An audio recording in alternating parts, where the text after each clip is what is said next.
Welcome to another edition of NOFOMO's completely biased campsite review. Today we are in Florida. We are in the Falling Water State Park, home of the tallest waterfall and the tallest hill in all of Florida. Not that this is a particularly hard record to break.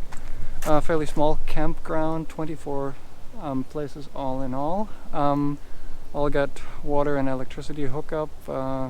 Huge bathhouse, especially given the size of the campground.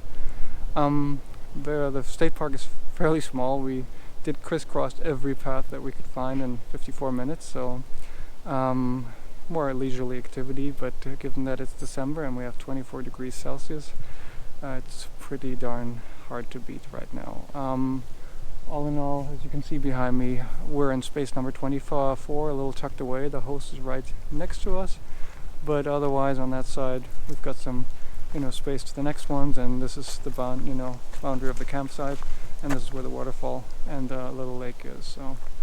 So far, I think we're paying $18 a night, not too bad, and we were able to get a site at short notice on the weekend, so that's not too shabby. So all in all, something in the area. There's not a whole lot of camp or state parks or campsites here in the northern part of the Panhandle that we're aware of, but we're making our way through it and explore, so you'll see that on the next review. So thumbs up from my side, a good place to visit if you're not looking for a large state park and a large recreation area around, but quiet and nice, as you can hear.